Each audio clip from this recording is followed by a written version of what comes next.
It was really exciting. It doesn't say my name on there quite yet, but that's because Victoria led this charge. We've been guest hosts on a few different shows. Yeah, Will and Joe most notably. Yeah, and Victoria approached me with the idea, like, what if we did our own? So this is us. And Brittany always goes along with my crazy ideas, and we end up having a really good time. I immediately said yes, and she goes, I thought I'd have to convince you. So we've named our show Right with Courage. Obviously, we are both strong Republican women. We lean to the right in regards to that idea. And we hope that we present our front together courageously, building community, and encouraging others to expand upon their viewpoints and maybe, join us in the things that we love about our city and help us to build that up. Yeah, well, we'll be talking about community, we'll be talking about events that are happening in the city, and of course we'll have a political edge to it because that's what we do. I wanted to, so I've got some gossip. Oh, okay. Start with some gossip. So last night, a couple of things happened at the Board of Mayor and Alderman meeting. First of all, sadly, Ben Gamache was punished for, do you remember when they were trying to put the homeless shelter on Pearl Street? Into the old police station, right? Ben Gamache bought the building because he was trying to sort of protect his investments in that area. Well, last night he had gone before the board for a variance so that he could use his building on Lowell Street, and it's not 25 to 27 Lowell. It's not in a good area of the city at all. It's across from Red Arrow, which sadly Red Arrow has seen some situations there not because of Red Arrow, but because what's going on in the city. They came and spoke to the Board of Mayor and Alderman. And he wanted to change it into housing. It would have been 46 apartments, and it wouldn't have been luxury apartments, not in that area. And they punished him for buying that building last year and denied him the variance. So they denied 46 more housing units and they said, the lady came before the board and said, this is the same man that bought the building. We shouldn't be rewarding him. And the mayor went along with it. The vote was 10-3. And so we were denied housing, and in a vindictive way. Now, just to put in perspective, when I had mentioned, it was just a mention of using the DCYF Center, the Sununu Center, as transitional housing, not even a shelter, as transitional housing to help people get like job training and get back in the workforce.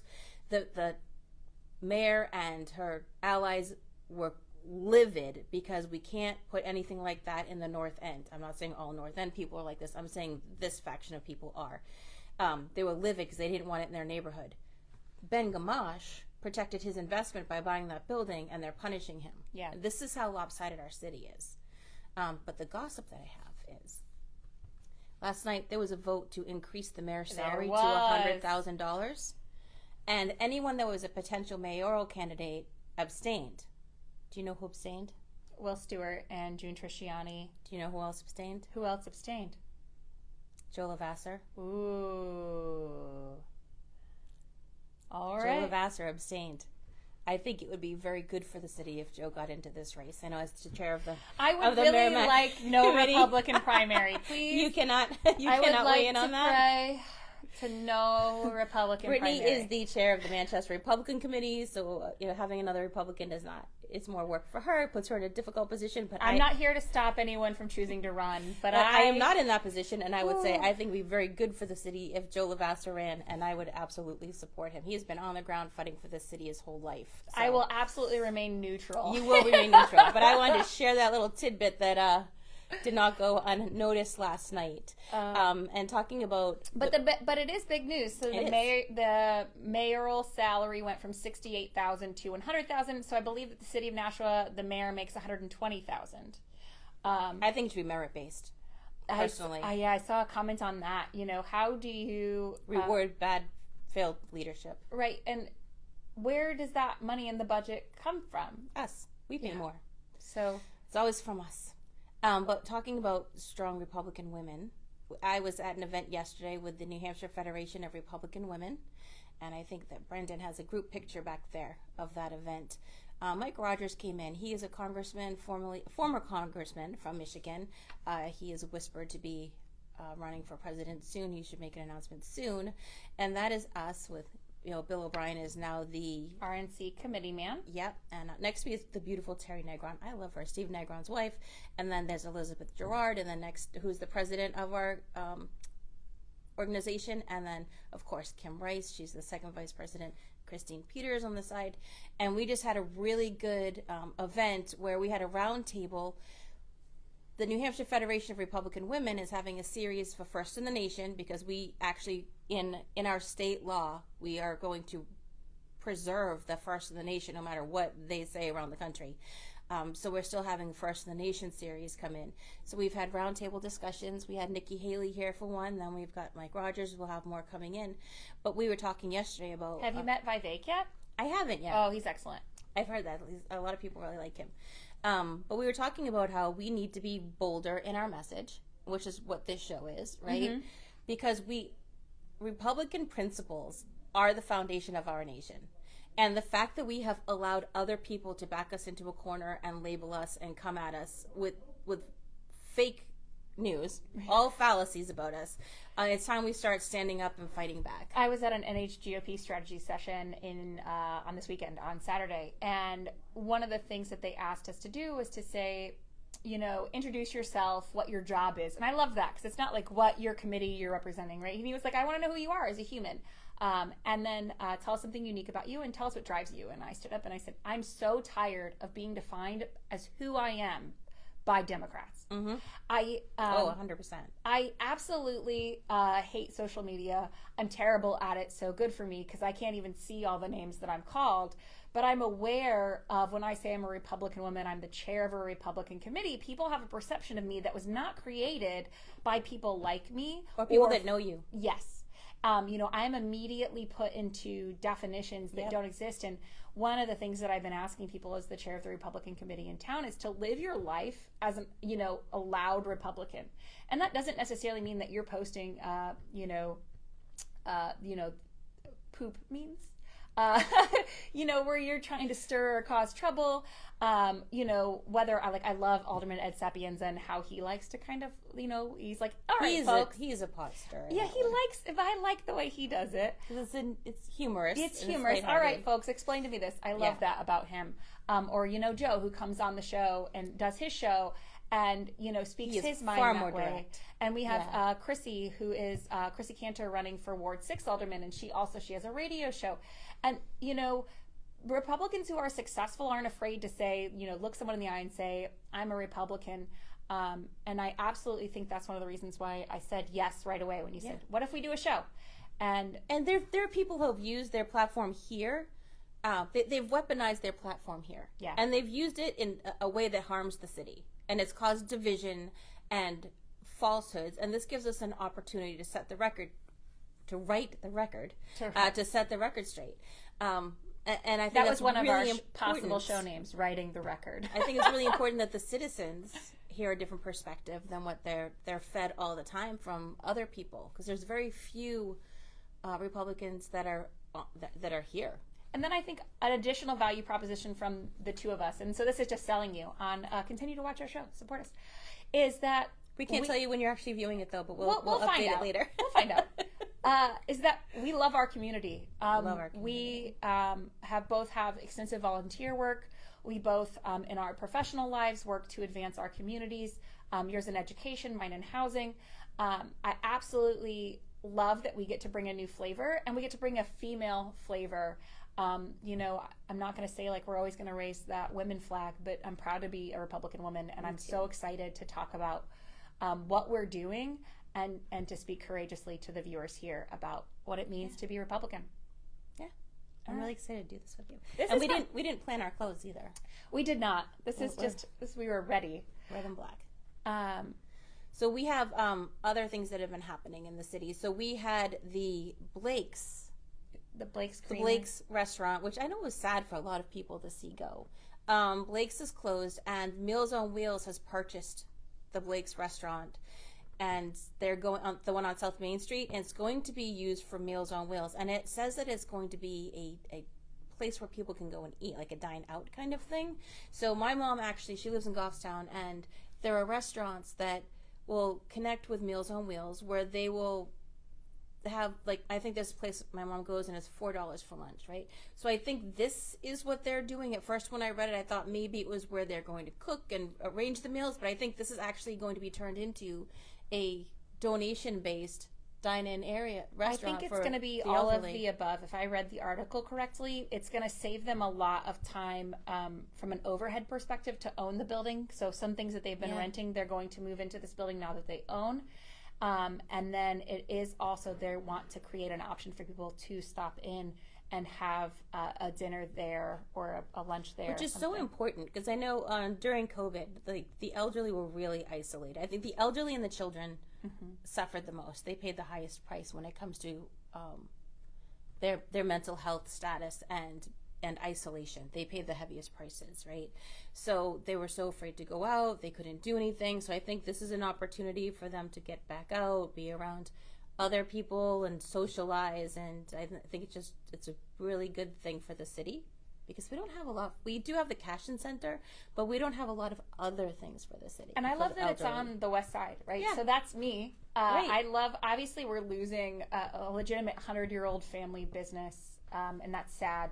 But as part of the Mark Stebbins Community Center, we were doing the community needs assessments. I was part of that team. And the west side, we are the inner city without inner city services. And so to create another strong city service, it's obviously it's Hillsborough County, it's not necessarily Manchester, but to create another service that you do want to see for, the economically disadvantaged, the elderly, families, someone experiencing homelessness, to have a physical space to create more community on the west side. And so it's excited. A familiar space for them to go to, It too. is. Because a lot of Who the doesn't elderly already love have Blake's. wonderful memories of eating at Blake's? I Right. do. Yeah. And then after that article was posted, it was announced that Blake's is selling the creamery. So initially in that article, they said, we're going to keep the creamery. We're going to keep creating our ice cream. But they have sold that since to a company based out of Massachusetts. I know. Listen, the lemon meringue from Blake's is the most amazing thing in the entire world. So I need recommendations on what to do I just next. want to see New Hampshire businesses stay in New Hampshire, right? So I would have preferred it stayed as a New Hampshire company. They sold some. I mean, they're going to sell whoever is the highest bidder, of course. But I don't like to lose New Hampshire businesses. I think we need to have more people come here and do business because it's a great place. Yeah, well, I hope they stay. I hope they keep, they don't just take Blake's recipes, that they keep that creamery open. They keep those jobs, and they keep that benefit to our community, the economic advantage. So they're not just taking the recipe and running. Yeah. They're going to, do you think they're going to stay here? I with don't it? know. I don't know. Maybe It's all they'll, too new. whoever they are, maybe they'll move their Massachusetts operations up to New Yeah, Hampshire. come up to New Hampshire. We have, It's much friendlier. it's wonderful. It's a lot better business economic environment. And then speaking of the elderly, we have some events, an event calendar that we're going to be sharing. We're going to be sharing different events that are happening around the city. So this is one I just grabbed. These are at the Manchester City Library. Brandy, can you put it back up? Thanks. This is at the library. So on the 10th, it's Remembering Together. And that is geared toward our elderly in our city to come together and talk about the good old days and the old times and share their stories. And then you've got a DIY macrame keychains. And that is like you take the kit home and you can do it. Then there's little artist stories. So that's when I think that's art and story time for the little ones. Family game night. This is all on the 11th. And then building and understanding. So there's Lego Junior, there's Creative Day, Peeps Diorama Afternoon, Family Story Time, Teen Thursday Masking Tape Art, Thursday Evening Book Club. And there's on the 14th Lap Sit Story Time. So you can go to either the library website for Manchester or to the Manchester City page and click on the calendar, and you'll see these things coming up. I know as a stay-at-home mom, I took advantage of those lap sit story times, not because I couldn't read to my kids at home, but because it gave me an opportunity to be around other moms. And it gave my kids an opportunity to be around other kids. The library does a lot for kids in the city, and I think it's something that isn't utilized as much as I would like to see it utilized. And if you haven't been there, it's beautiful. It's gorgeous. It's a beautiful piece of historic Manchester. They are continuing renovations. The last time I was there, the bathrooms on the children's floor was still being redone. Is the parking lot still open on the side? Yeah, So there's a little parking lot on the side. Yeah. Just beautiful. Yeah, and they do a lot for families. So check that out. And is there anything else coming up this week we should know about? Well, it's Easter Sunday, so is. there It's Holy are. Week. It is Holy Week. And so there are a lot of community events, a lot of churches putting on, Easter egg hunts for the children, or obviously so I'm Catholic, so we're going to have Holy Thursday. We'll do the procession from St. Marie's to Mount Calvary. What time is that one at? I want to say it's at 6 or 7 p.m. because I even thought, wow, we're going to be late. And that's I know how old I am. There's one with Trinity, and they're going for St. Pius, and that's at 8 p.m., and I thought the same thing. Like, I'll be in bed by 8. There's a lot of cooking to do this weekend. There's oh my gracious, So I played some friends of ours, Dan Garthwaite. Yeah. I would say, and Tammy Simmons. Tammy Garthwaite, yeah. We went to trivia night at Chasqui, and they have it every Monday night. It starts at 7:30. Again, a little late for me, but we went. We had a good time. We did not come in dead last, which Which is good. was good.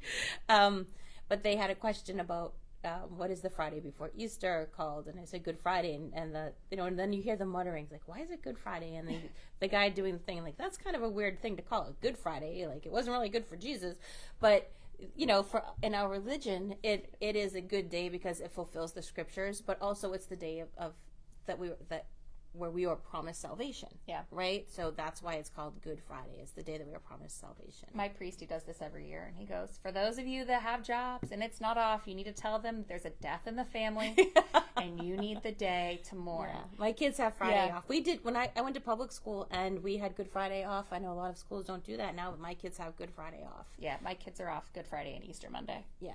Us too. I love that. Well, in Polish tradition, Easter is actually, I don't know if you know this, I'm Polish. You can tell when I'm walking away from you that my backside is Polish. See, I'm Polish, but my family, you're third generation, so. Yeah, my grandfather came here.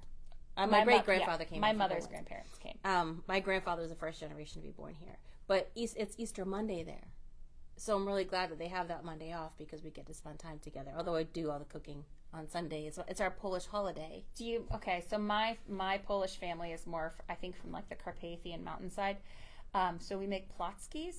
That's our big Easter thing. So the płatki leans Polish, but it's a Polish crepe, and then we put cottage cheese in it and we roll it up. That's good. That sounds good. I've gotten some of those over on Bartlett Street. Okay. There's the Polish. We call it the Polish store, but it's the Bartlett Street Market. And I love going in there because there's so many people in there that speak Polish, and that's like being in my grandmother's living room again. Awesome. But no, I make pierogies.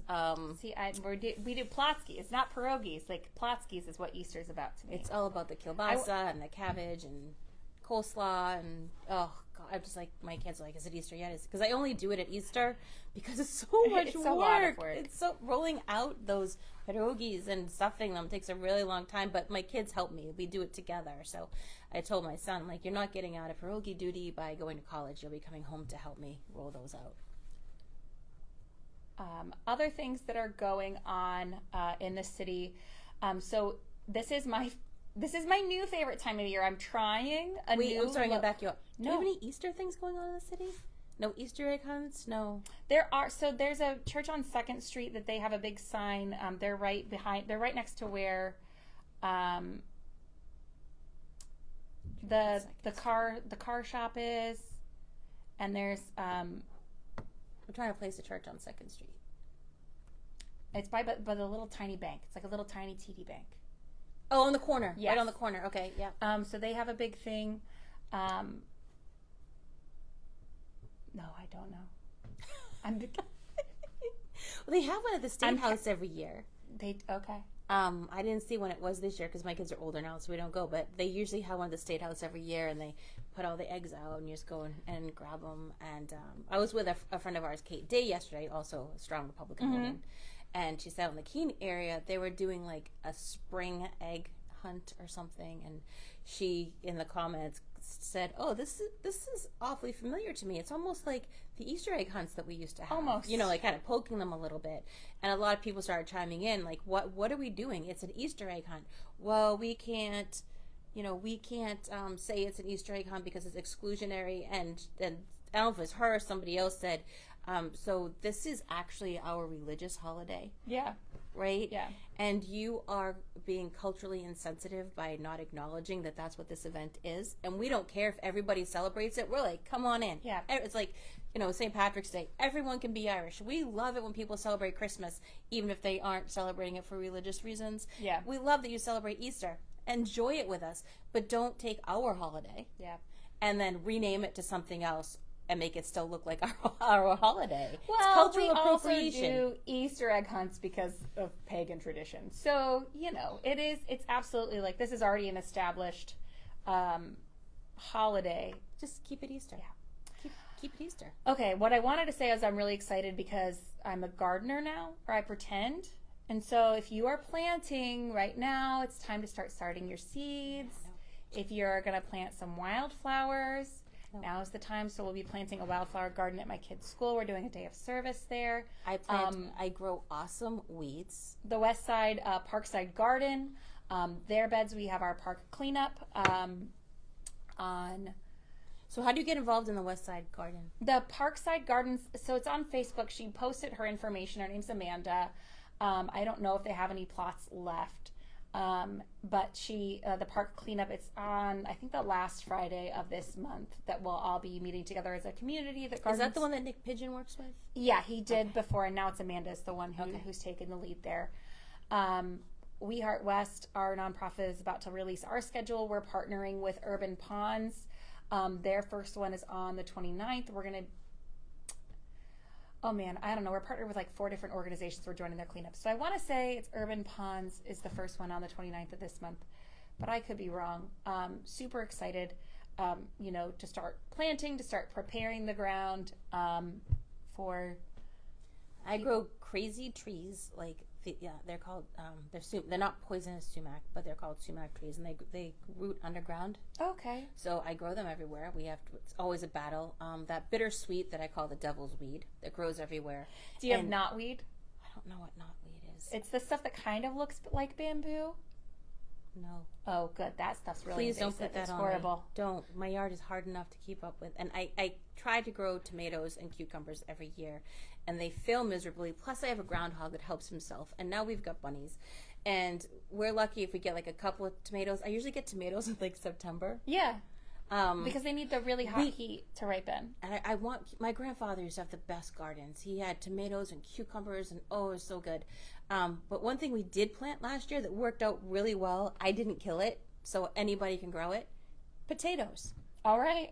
Wow. We grew potatoes. Did you feel Irish or what? Man, I was so proud of myself. And they grow everywhere, and you can divide them, and they keep growing and growing and growing, and we loved growing potatoes. Oh, see, I like flowers because I can't kill them as easily, right? Like, my husband waters them. My kids think it's really great to drag the hose and spray the flowers with water. I still owe you some Rose of Sharons. I never dug them up last year. So did you have someone bring them to you? Them. I have 5 lilac bushes because they kept being killed by people who wanted a landscape. It's great.